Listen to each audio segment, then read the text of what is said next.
개념 정리를 하시는데 초점을 맞춰주세요. 다음 내용 중에서 옳은 것은입니다. 자, 협의회 사회복지 정책 영역을 마셜이라는 학자가 제시했죠. 자, 협의회 사회복지 정책 영역은 건소주 교사 이렇게 외우시면 됩니다. 건소주 교사. 자, 건이 뭐냐면 건강보장, 건강정책이고요. 소가 뭐냐면 소가 안 보이죠. 자, 소득이 빠져 있네요. 소득 정책이 들어가야 돼요. 소득 정책이 있고, 그 다음에 주가 뭐죠? 주택이 있고, 그 다음에 주가 뭐죠?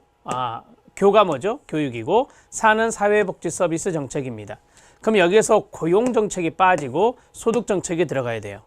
자, 광의의 영역은 어떻게 외워요? 광의의 사회복지 이것은 노조광 이렇게 외우시면 돼요. 노조광. 자, 노동 정책이 있고 조세 정책은 광의에 들어간다라고 하는 거예요. 이 노동 정책의 동의어가 바로 고용입니다.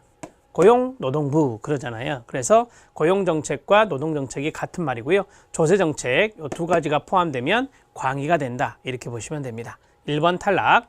자, 모든 사람을 똑같이 취급해서 사람들의 욕구나 능력의 차이에 관계없이 사회적 자원을 똑같이 분배하는 걸 비례적 평등이라 하나요? 아니요. 이런 게 개념이에요.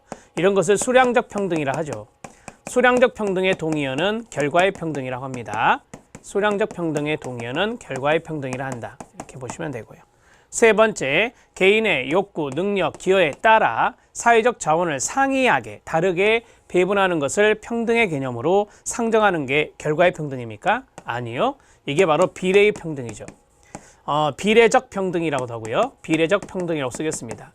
자, 여러분, 능력과 욕구와 기여에 따라서 다르게 배분하는 것이 공평한 거예요. 그래서 equal, equality, 공평이라고 합니다.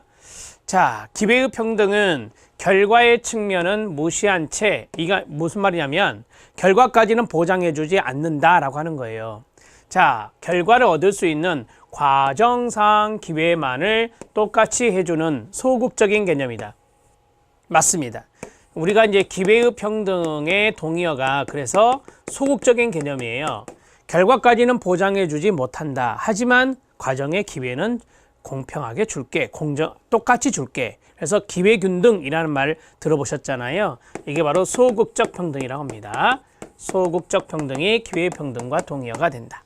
되셨죠? 자, 5번 들어가겠습니다. 5번은 긍정적 조치, affirmative action이라고 하죠. 그 다음에 장애인 의무 고용제가 있습니다. 이 두 가지는 아시는 대로 기회의 평등의 사례죠. 여기에 보면 비례적 평등의 대표적 사례다라고 했는데 틀리고요. 기회의 평등의 사례입니다. 자, 우리가 affirmative action이라고 하는 것은 긍정적 차별 시정 조치라고 해요. 긍정적 차별 시정 조치입니다. 그러니까 차별에 대한 시정이다. 이렇게 보시면 돼요.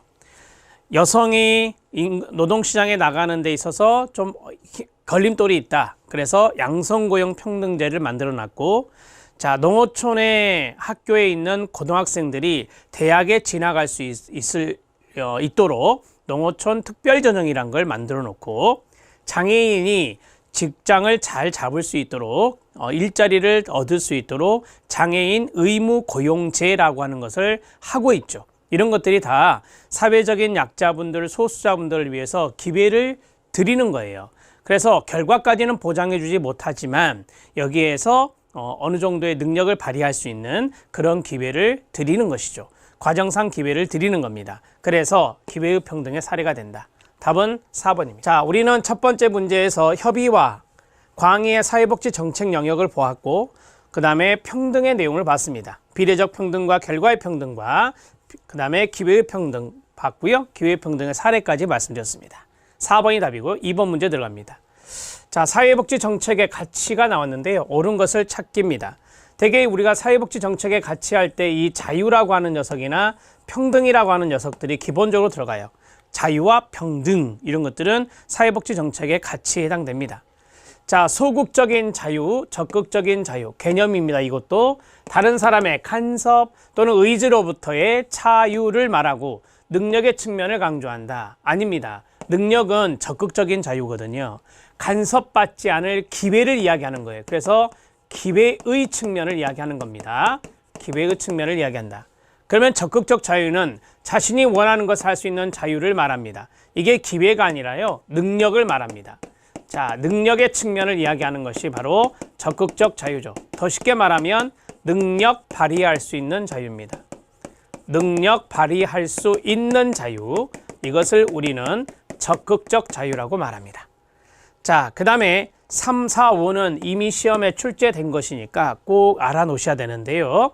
결과의 평등 추구는 부자들, 있는 사람들의 소극적 자유를 침해하지 않는다? 자, 이거 어려워요. 잘 보세요. 결과의 평등 추구는 모든 사람한테 똑같이 주는 거잖아요. 그러면 부자들에게 거둬야 돼요. 우리가 똑같이 분배하는 그런 사회를 만들려면 부자들이 많은 걸 내놓아야 해요. 따라서 간섭을 받아요. 부자들이 간섭을 받습니다. 간섭을 받는 것은 소극적 자유를 뭐 하겠어요? 침해하는 겁니다. 소극적 자유를 침해한다. 이렇게 정리하시면 됩니다. 이렇게 정리하시죠. 자, 4번 지문 보겠습니다. 4번 지문은 기회의 평등 추구는 끊고 빈자들, 가난한 사람들의 적극적 자유를 증진하기 어렵다라고 했는데요. 자, 하나씩 뜯어보면 기회의 평등 추구는 이 빈자들에게 기회를 주는 거예요. 앞에서 말씀드렸다시피 이 빈자들, 사회적인 소수자분들에게 기회균등의 기회를 주는 거거든요. 기회균등의 요소가 들어가는 거예요. 따라서 적극적인 자유가 뭐였느냐면 아까 말씀드린 대로 능력을 발휘할 수 있는 자유였어요. 그럼 이걸 제가 풀어드릴게요. 빈자들에게 기회를 드리면 빈자들이 능력을 발휘할 수 있나요? 네, 그겁니다. 따라서 적극적 자유를 증진하기 어렵다가 아니라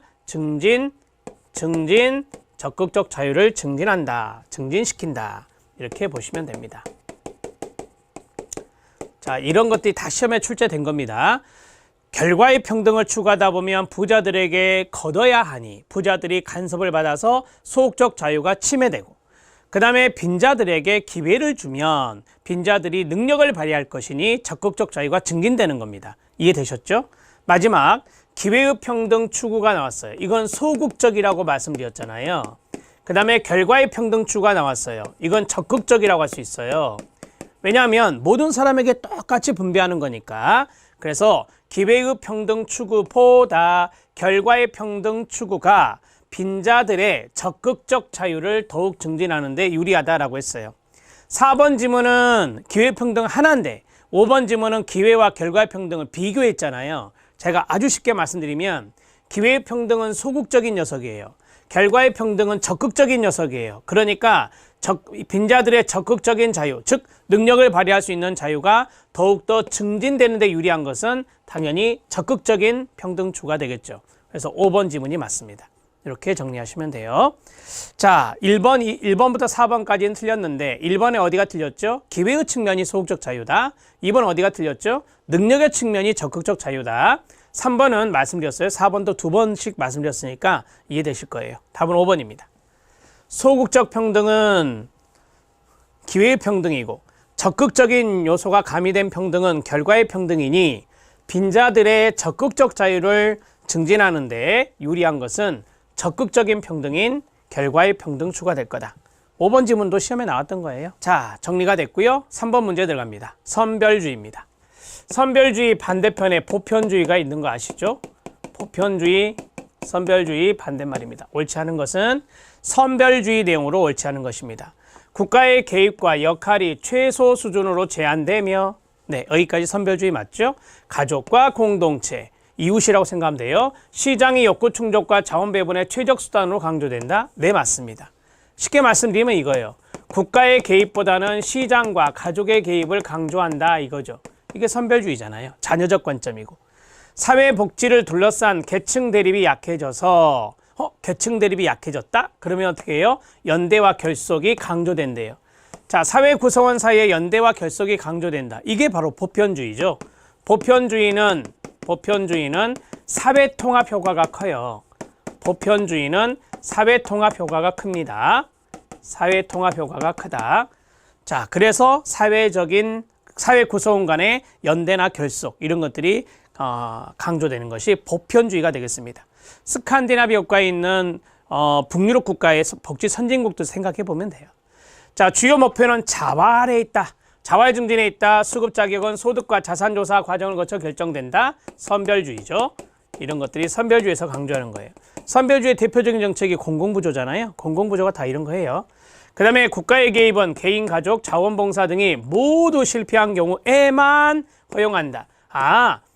이게 바로 국가의 보충 개입이라 하잖아요. 국가가 먼저 나서는 게 아니라 개인, 가족, 개인은 이제 자기 자신을 말하는 거예요. 그 다음에 가족, 자원봉사는 말 그대로 이웃들이 이제 도와주는 거예요. 공동체 위에서 말씀드렸던 이런 것들이 이제 모두 실패됐을 때, 안 되었을 때, 그러한 것들이 안 된다면 국가가 나머지 부족한 부분을 보충하는 거예요. 그때만 국가가 개입한다. 이게 바로 선별주의, 공공부조입니다.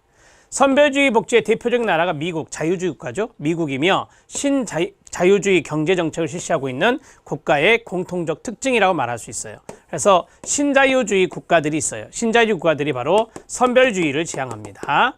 3인주의 국가는 바로 보편주의를 지향한다면 신자유주의 국가는 선별주의를 지향한다. 이렇게 보시면 됩니다. 답은 2번입니다. 4번 문제 들어갑니다. 가장 먼저 일어난 순서대로 옳게 나열한 것은 입니다. 이게 이제 문제 지문 보시면 아시겠지만 영국의 역사예요. 영국의 역사. 순서 어떻게 외워요? 구정, 작업, 길, 스, 공개, 짜임배. 자, 이 정도만 외우시면 됩니다. 뭐 연도까지 다 외우실 필요는 없고 요거 하나면 돼요. 구빈법, 엘리자베스 구빈법이라고 하죠. 작업장법, 정주법 다음에 작업장법, 작업장 테스트법 같습니다. 연도는 다르지만 순서는 여기에 있어요. 길버트법, 스피넌랜드법, 공장법, 개정구빈법, 이걸 신구빈법이라고도 하죠. 신구빈법. 그 다음에 자선조직협회 인보관운동 베브리지 보고서입니다. 한번 다시 해보세요. 시작. 구빈법, 정주법, 작업장법, 작업장 테스트법, 길버트법, 스피넌랜드법, 공장법, 개정구빈법, 신구빈법, 자선조직협회 인보관운동 베브리지 보고서. 됐죠? 네. 영세 교구들이 연합한 여기서 교구는 이제 아무래도 이 당시에 영국은 가톨릭이었죠. 그래서 가톨릭에서 교구란 단어가 있어요. 교구. 아주 조그맣고 영세한 교구들이 이제 서로 연합을 하고 연합한 빈민공장 설립이 허용되고 가장 중요한 게 이겁니다. 원해구호입니다. 자, 우리가 이제 보통 앞에를 연합교구행정이라고 그래요. 이거를 연합교구행정 그냥 참고하세요. 연합교구행정이 설립되고 그 다음에 원해구호, 원외구제, 아웃도어 릴리프라고 하죠. 이것이 조장되었다. 원해구호를 격려했다. 원해구호를 많이 했다라고 하는 겁니다. 이게 바로 토마스 길버트법입니다. 길버트법이 되겠습니다. 이렇게 정리하시면 돼요. 되셨죠? 1782 연도는 참고하세요. 그 다음에 빈민의 구제 수준이 노동자의 임금 수준보다 낮아야 된다는 원칙이 뭐죠? 열등초 원칙입니다.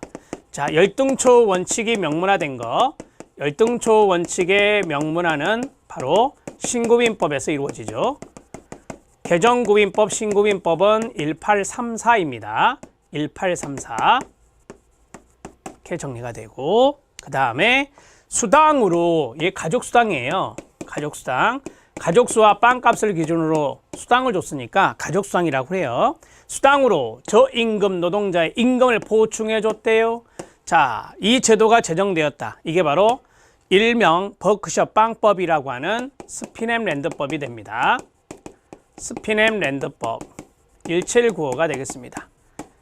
자, 그러면 여기 암기법에 대비해 볼게요. 제가 동그라미 치면 바로 이 대목이에요. 하나, 둘, 셋 이거잖아요. 길버트법, 스피넌랜드법, 개정구인법, 신구인법 순서입니다. 답은 기억, 디귿, 니은이 됩니다. 2번입니다. 4번 문제 했고요. 5번 문제 갑니다. 5번 문제는 간단해요. 우리나라 사회보험 제도의 도입 순서인데요. 옳게 나열한 것은 단 법률 명칭이 변경된 것은 변경된 시점을 기준으로 한다라고 했어요. 딱 보니까 중간에 이제 법명이 바뀐 게 건강보험이잖아요. 의료보험에서 국민의료보험에서 국민건강보험으로 바뀌었는데 여기에 국민건강보험으로 들어가 있어요. 다. 그죠? 자, 그러면 국민건강보험으로 했을 때 암기법은 산, 연, 고, 건, 요입니다. 이렇게 보시면 되죠. 자, 산업재해보상보험, 국민연금, 고용보험, 국민건강보험, 노인장기양보험입니다. 답은 3번 산, 연, 고, 건, 요 이렇게 빠졌습니다. 이렇게 외우시고 자, CF 의료보험으로 나올 수 있어요. 의료보험법으로. 자, 5대 보험을 이제 순서 나열하는 문제에서 의료보험으로 나오면 이 의료보험이 1963년 12월 달에 제정이 돼요. 앞자리로 옮겨갑니다. 그래서 산, 의, 연, 고, 요가 됩니다. 자, 여기에 이제 의료보험법이 열이 들어가요. 그래서 건강보험은 이 뒤에 가게 되고 의료보험은 열이 오게 돼요. 알았죠? 이렇게 두 가지 암기법 정리하면 됩니다. 다음은 3번입니다. 자, 6번 문제 들어갑니다. 윌렌스 길르버가 나왔고요. 윌렌스 길르버는 유명한 자녀적 복지와 제도적 복지로 이분법으로 나눈 학자들입니다.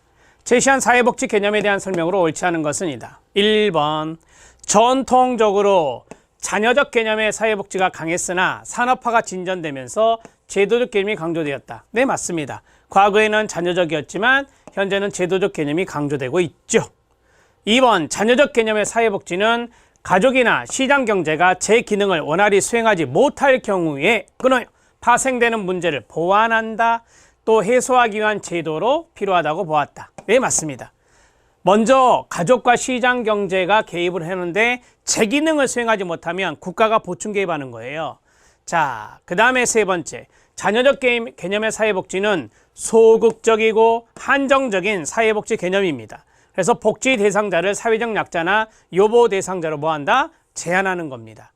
자녀적 개념은 한정적인 개념이에요. 자녀적 복지는 한정적인 개념이고요. 그 다음에 적극적이지 않고 소극적인 개념이에요. 그게 바로 사회 취약계층을 대상으로 한다라고 보시면 됩니다. 지금까지 다 맞고요.